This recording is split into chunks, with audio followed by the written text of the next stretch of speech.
Hello everybody, आज का हमारा टॉपिक है AC circuits having capacitance only. और क्लास 12th की बाकी की फिजिक्स की वीडियोस को देखने के लिए आप हमारे चैनल की प्लेलिस्ट में जाएं और उन वीडियोस को भी देख सकते हैं। तो क्या किसी कैपेसिटर के अलोंग करंट फ्लो कर सकता है? डीसी सर्किट में तो नहीं कर सकता। क्यों नहीं कर सकता? अगर आपके पास में एक डीसी सर्किट होता, वैसे तो हमारा टॉपिक एसी के लिए, फिर भी मैं आपको बता रहा हूँ, अगर आपके पास में एक ये कैपेसिटर है और उसे आपने सिर्फ और सिर्फ एक बैटरी से कनेक्ट कर दिया है, यानी कि एक डीसी सर्किट से कनेक्ट कर दिया है, तो क्या होगा? आपको पता है कैपेसिटर का काम क्या होता है? चार्ज को अपने अंदर स्टोर करना।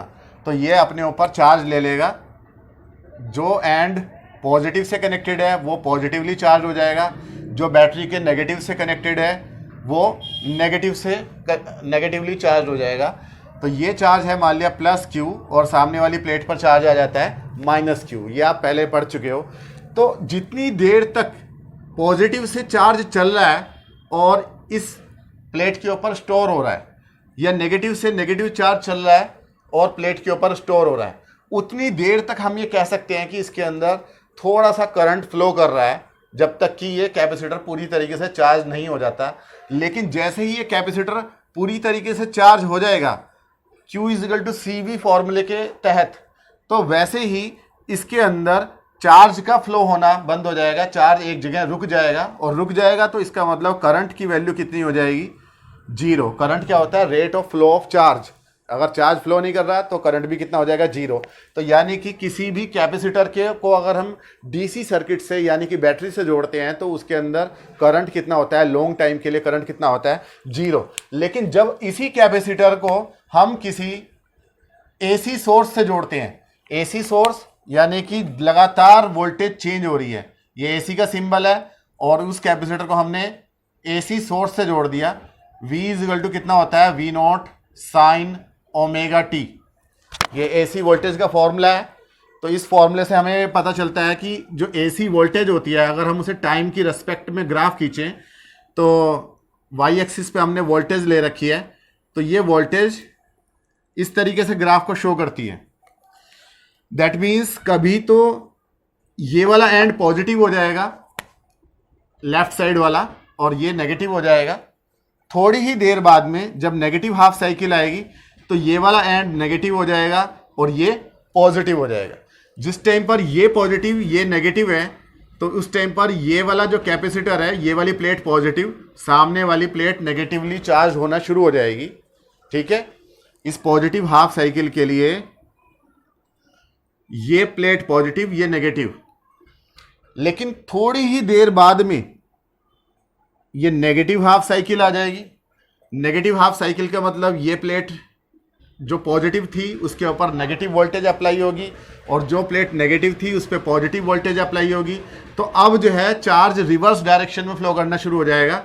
जहां पर पहले पॉजिटिव था वहां नेगेटिव चार्ज आना शुरू हो जाएगा, और जहां नेगेटिव था वहां पॉजिटिव आना शुरू हो जाएगा। तो यहां पर बार बार ये कैपेसिटर चार्ज होगा, डिस्चार्ज होगा, फिर अपोजिट डायरेक्शन में चार्ज होगा, फिर अपोजिट डायरेक्शन से फिर दोबारा डिस्चार्ज होगा, फिर फॉरवर्ड डायरेक्शन में चार्ज होगा। यानी कि बार बार कैपेसिटर चार्जिंग और डिस्चार्जिंग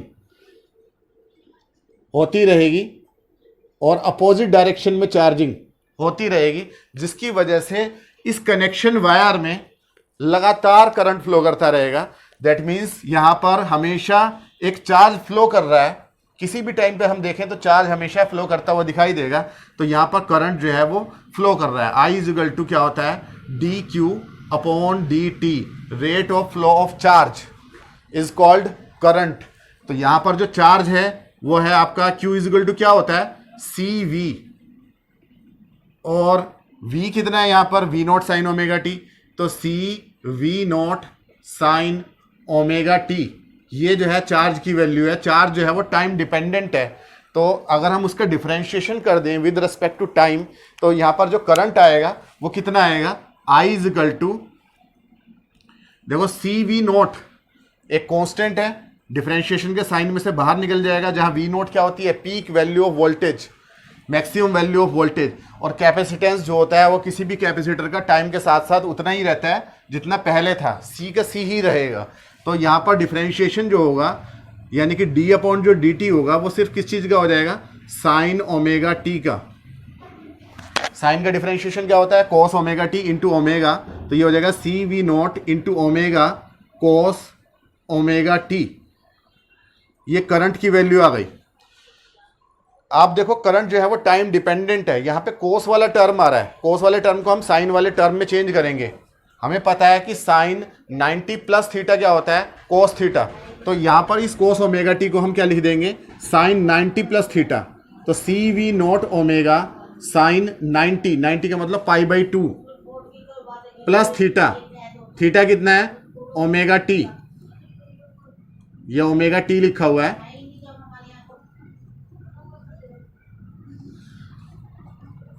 यहाँ पे 90 प्लस वाला ही फॉर्मूला क्यों लगाया है? 90 माइनस वाला भी लगा सकते थे, साइन 90 माइनस थीटा भी लगा सकते थे, लेकिन हमने यहाँ पे डिज़ायरेबल रिजल्ट चाहिए हमें। हमें ये पता है, आप आगे देखेंगे भी कि यहाँ पर वोल्टेज और करंट जो है वो दोनों सेम फेस में नहीं चलते, बल्कि यहाँ पर करंट जो है वो वोल्टेज से आगे चलता है। Current leads than voltage.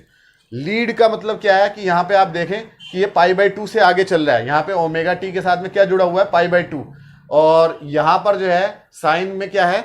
जहाँ वोल्टेज का जो फॉर्मूला था, ये वाला formula V equal to V naught sine omega T, यहाँ पे वोल्टेज के फॉर्मूले में जो फेस है वो कितनी है? Omega T. और करंट के फॉर्मूले में omega T plus pi by 2।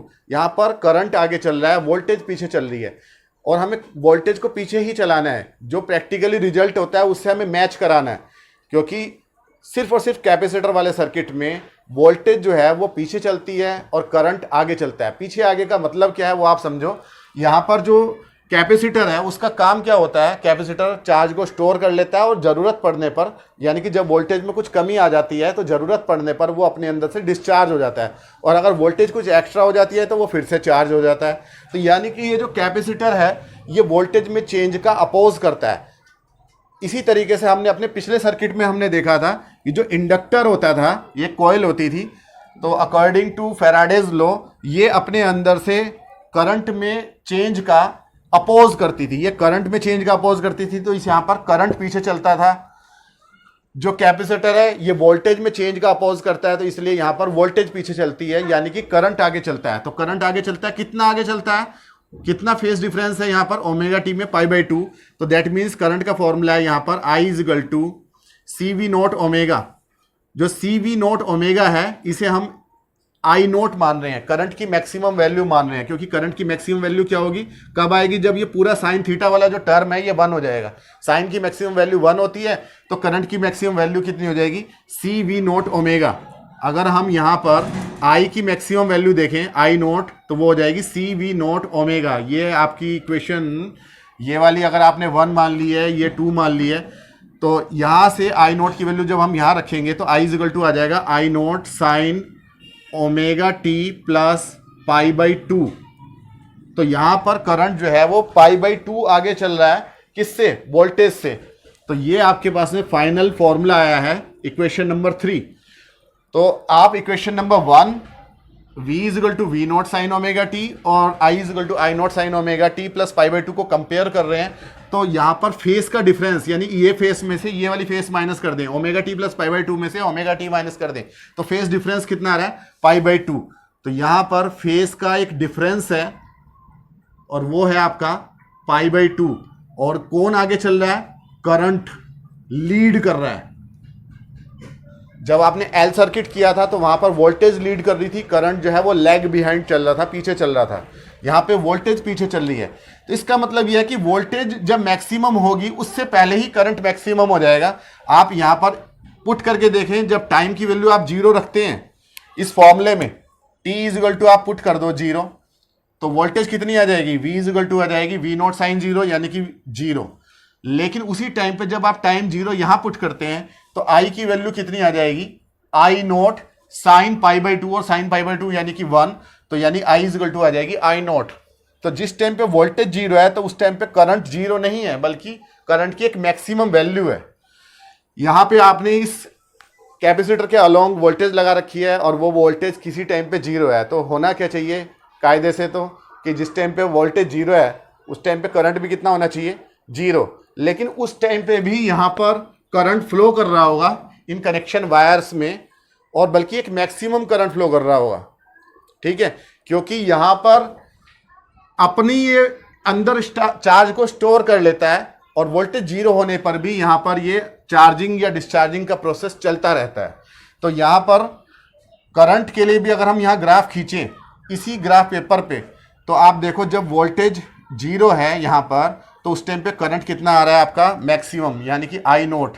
Suppose यहां से लेकर यहां तक ये आई नोट है, तो ये ग्राफ इस तरीके से आएगा।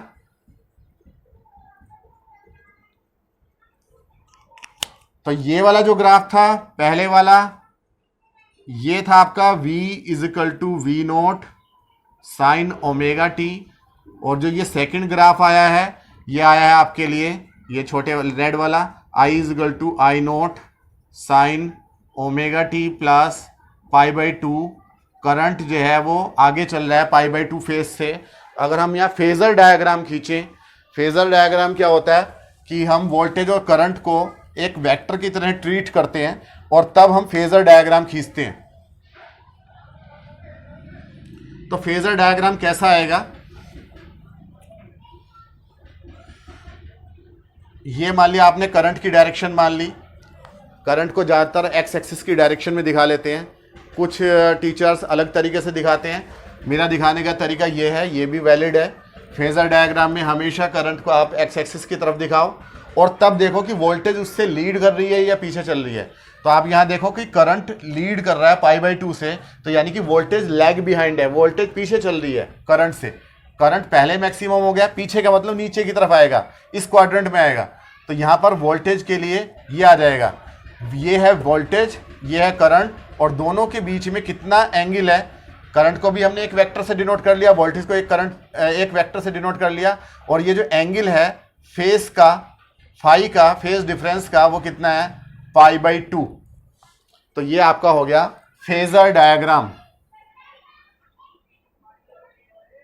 इससे पहले वाला जब एल सर्किट किया था, एक कॉइल की थी, तब हमारा करंट इधर था और वोल्टेज इधर थी, वोल्टेज आगे चल रही थी, तब भी यहाँ पर फेज डिफरेंस कितना था 90 था एल सर्किट में। आज सी सर्किट हम कर रहे हैं, सिर्फ और सिर्फ कैपेसिटर है, और एक्चुअली किसी भी सर्किट में सिर्फ कैपेसिटर नहीं होगा, जरूर वहाँ कुछ ना कुछ रेजिस्टेंस भी होगा।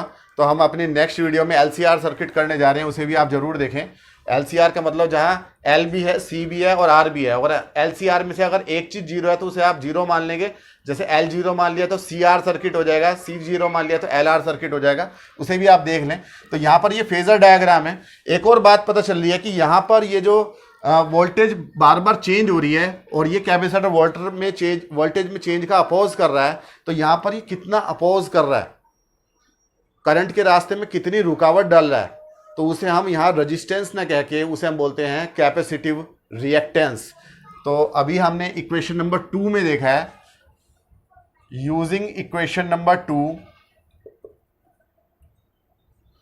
वी नोट के अपोन में अगर हम आई नोट उतारें तो V naught upon I naught is equal to 1 upon omega C हो जाएगा, और इस 1 अपॉन ओमेगा सी को ही हम क्या बोलते हैं एक्स सी, जहां एक्स सी क्या है कैपेसिटिव रिएक्टेंस।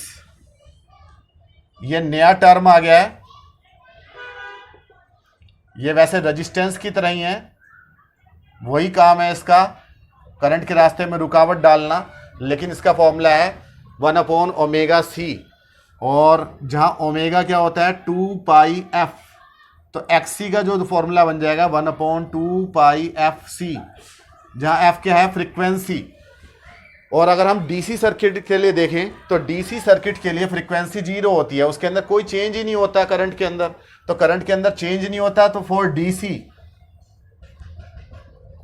फ्रीक्वेंसी जीरो, तो एक्सी की वैल्यू कितनी आ जाएगी इन्फिनिटी, 1 अपॉन जीरो इन्फिनिटी होता है। यानी कि डीसी सर्किट जो है वो इनफाइनाइट रेजिस्टेंस लगा रहा है या इनफाइनाइट कैपेसिटिव रिएक्टेंस लगा रहा है करंट के रास्ते में, यानी कि करंट को फ्लो ही नहीं करने दे रहा अपने अंदर से, जो अभी हमने देखा शुरुआत में। जबकि एसी सर्किट के लिए जितनी ज़्यादा फ्रीक्वेंसी होगी उतना ही कम कैपेसिटिव रिएक्टेंस होगा और करंट उतनी ही आसानी से फ्लो करेगा।